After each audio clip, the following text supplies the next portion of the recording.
Que o Senhor, em seu amor, bondade e misericórdia, nos conduza, nos fortaleça a nós, os seus discípulos, enquanto ouvimos, meditamos e aprendemos da sua palavra.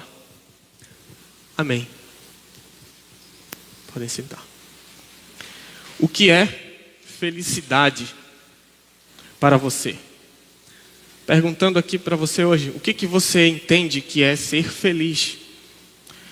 O que é que no mundo se entende por ser feliz? Talvez se entende que ser feliz é conquistar os nossos sonhos. Talvez é estar vivendo naquela forma que nós realmente idealizamos. Até nós pensamos em ser feliz como um sentimento de satisfação, de alegria no momento, na situação, na circunstância, no contexto da nossa vida. Jesus aqui fala várias vezes na leitura do Evangelho que fizemos sobre o que é ser feliz. Ele nos ensina a respeito da felicidade. O contexto aqui onde Jesus estava era no monte, o Monte das Oliveiras. Esse aqui é o primeiro discurso de Jesus em seu ministério. Muitos esperavam um Messias que iria livrar Israel de estar subjugado aos romanos, por exemplo, e dar a Israel uma primazia diante de toda a terra. E assim eles se considerariam satisfeitos, eles se considerariam realizados, plenos. Israel estaria no topo do mundo, e isso o Messias faria. As profecias falavam de um libertador, de um Deus forte, um Pai da eternidade.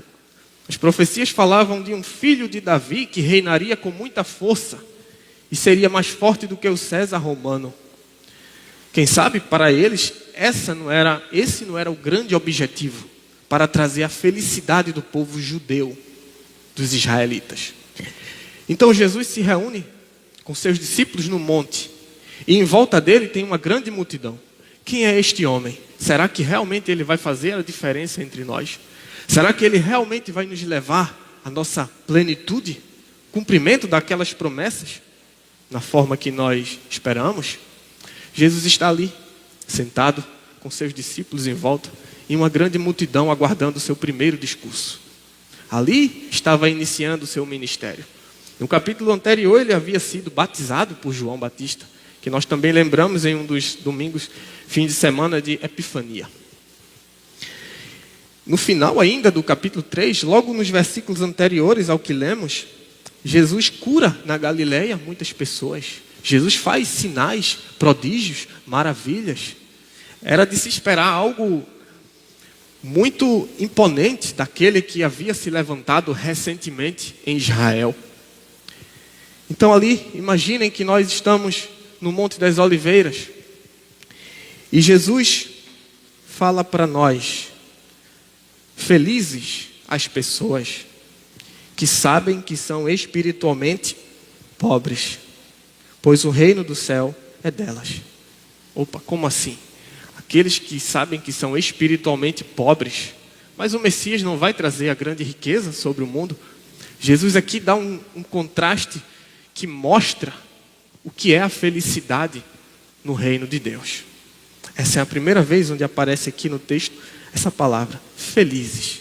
Felizes os que sabem que são espiritualmente pobres. Essa palavra feliz, talvez ela tenha um significado diferente do que a gente imagina. E claro, talvez diferente do que muitos imaginavam. Aparece algumas vezes no Novo Testamento, e ela também aparece numa ocasião no Antigo Testamento que nós conhecemos, quando diz: bem-aventurado o homem que não anda no conselho dos ímpios. A palavra bem-aventurado é usada também em outras versões no lugar de feliz. Feliz, bem-aventurado. Alguns dizem que bem-aventurado significa mais do que feliz. Mas o contexto em que a palavra feliz é usada, ela expressa uma ideia de alguém que está no caminho certo. Ela não traz a ideia de um sentimento de satisfação, de algo que, eu estou realizado. Feliz indica o significado daquele que está no caminho certo. Como citei o texto no Antigo Testamento, feliz aquele, bem-aventurado que não anda no conselho dos ímpios, nem se detém no caminho dos pecadores, é onde é usado. Aqui ele diz, as pessoas que são espiritualmente pobres. Quem são esses? Bom, quando nós viemos aqui ao culto, no início, nós fizemos algo interessante aqui. Tivemos a confissão e a absolvição. Ali, nós confessamos os nossos pecados. Nós confessamos que nós somos espiritualmente dependentes, pobres, necessitados, carentes da bondade e da misericórdia de Deus. Jesus disse, estes estão no caminho certo. Aqueles que sabem que são pobres de espírito. Deles é o reino dos céus. O reino dos céus não é daqueles que são violentos, buscam tomar pela força do seu braço a justiça, mas daqueles que reconhecem a sua fraqueza espiritual, daquele que sabe que precisa de um Salvador e vai a Ele. Esses estão no caminho certo. Felizes as pessoas que choram, pois Deus as consolará. O chorar aqui está bem relacionado à sequência do que Jesus vem falando. Aqueles que sabem que são espiritualmente pobres, eles também choram diante de Deus. E quando nós rogamos a Deus a sua misericórdia, o seu perdão, nós estamos também suplicando essa graça, essa bondade. Felizes esses que choram. Por quê? Porque eles serão consolados. É uma promessa. Se nós choramos diante de Deus, reconhecendo que somos fracos, dependentes, Deus nos consolará. Ele promete o seu consolo. Felizes as pessoas humildes, pois receberão o que Deus tem prometido. A partir do perdão de Deus, nós andamos em humildade. Porque nós sabemos que nada é nosso. A gente sabe que tudo que temos de mais precioso vem do Senhor.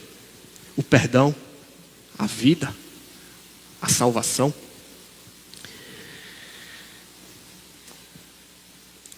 Pois receberão o que Deus tem prometido. O consolo, a vida, a salvação eterna. Felizes as pessoas que têm fome e sede de fazer a vontade de Deus, porque Deus as deixará completamente satisfeitas. A vontade de Deus está aqui, revelada na sua palavra. Que nós lemos em Miqueias, no Antigo Testamento, lemos também em 1 Coríntios, a epístola. Bem-aventurado aquele que tem fome e sede de fazer a vontade de Deus. Aquele que se compraz na palavra do Senhor, nas palavras do Senhor. Por quê? Porque Deus as deixará completamente satisfeita. Outra versão diz assim, bem-aventurado que tem fome e sede de justiça. Em outras versões mais comuns. Justiça é uma palavra muito comum na Bíblia. Tem a ver com o caminho justo que nós andamos, o caminho certo, que é o que Jesus fala. E justiça também tem a ver com o que Deus faz por nós. Onde vemos a obra de justiça? Baseado em que nós somos justificados? Na cruz. Aquele que crê em Cristo, ele é tornado justo. Nós andamos em justiça não pelos nossos méritos, não por aquilo que temos a capacidade de fazer, mas pela obra que Deus fez na cruz e através dela em nós. Deus as deixará satisfeitas. Justiça tem a ver também com a ordem. Um dia Deus vai chegar e colocar tudo de acordo com a sua vontade em ordem. Tudo que está fora do seu lugar no mundo, Deus vai trazer a sua justiça. E nós, a igreja, estará satisfeita. Isso é ser feliz. Esperar em Deus a sua justiça. Se comprazer nas suas palavras, nos seus mandamentos. E receber a sua justiça que vem do Evangelho. Felizes as pessoas que têm misericórdia dos outros, pois Deus terá misericórdia delas.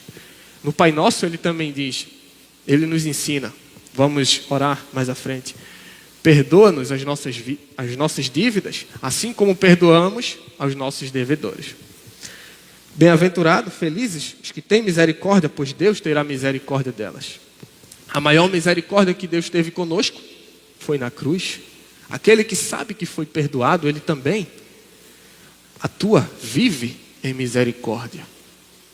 Não é com a força do seu braço como os romanos faziam, ou como Israel esperava, que se é feliz, bem-aventurado, mas aquele que recebeu a misericórdia de Deus e vive em misericórdia para com os outros, para com o próximo. Esse é feliz, esse está no caminho certo. Versículo 8: felizes as pessoas que têm o coração puro, pois elas verão a Deus. Onde o nosso coração foi purificado. Feliz não é aquele que tem tudo o que quer na vida, mas aquele que tem o coração puro. E quando a gente fala de purificação do coração, a gente lembra de um momento especial na nossa vida, onde Deus nos lavou pela água e pela palavra. Estes que passaram pelo batismo receberam a purificação. Bem-aventurados que têm o coração puro, porque eles verão a Deus. Existe uma promessa para aquele que foi batizado e purificado: ver o Senhor. Verso 9: felizes as pessoas que trabalham pela paz, pois Deus os tratará como seus filhos. Tendo o coração purificado, o que nós fazemos na nossa vida? Vivemos em paz e esperando a paz no mundo. Ele diz aqui: as pessoas que trabalham pela paz. Essa vida com o coração lavado por Deus nos leva a trabalhar pela paz. Não pela guerra, como muitos ali queriam. Queria que Jesus fosse um segundo Davi, no sentido da guerra. Mas aqueles que têm paz, que sabem em quem pode descansar, em quem está realmente seguro. Versículo 10. Felizes as pessoas que sofrem perseguições por fazerem a vontade de Deus, pois o reino dos céus é delas. Trabalhar pela paz, ter o coração purificado, receber a misericórdia de Deus, pode nos fazer neste mundo parecer pessoas até um tanto diferentes, ou que crê em algo que parece uma loucura, como a gente leu no texto da epístola, 1 Coríntios. Foi até o texto base hoje para os 5 minutos com Jesus, para quem leu, para quem acompanhou 1 Coríntios, onde ele fala que a loucura de Deus, a loucura do Evangelho, a loucura de, por meio de uma morte de cruz, salvar. Isso é estranho, ele diz ali no texto que é loucura para o mundo. Para os gregos,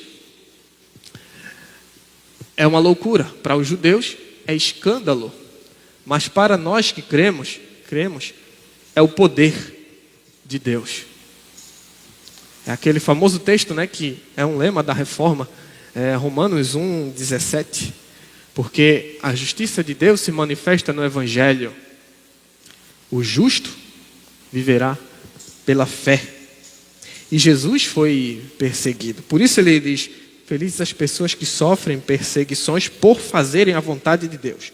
Não é perseguição alheia, mas pelo testemunho da vontade de Deus. Pois dela é o reino dos céus.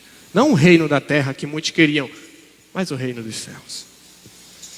Por último ele fala: felizes são vocês quando os insultam, perseguem e dizem todo tipo de calúnia contra vocês por serem meus discípulos. Fiquem alegres e felizes, pois uma grande recompensa está guardada no céu para você. Pois foi assim mesmo que perseguiram os profetas que vieram antes de vocês.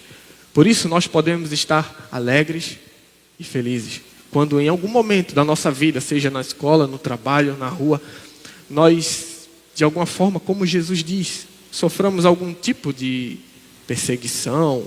Ele fala também calúnia. Os profetas também foram perseguidos por serem felizes no caminho do Senhor. Mas ele nos garante há uma grande recompensa guardada no céu para vocês. E último versículo: vocês são sal para iluminar para a humanidade. Mas se o sal perde o gosto, deixa de ser sal e não serve para nada, mas para ser jogado fora. Nós fomos limpos, recebemos a misericórdia para sermos sal da terra. Não por nossas forças, não porque nós podemos, mas porque nós recebemos.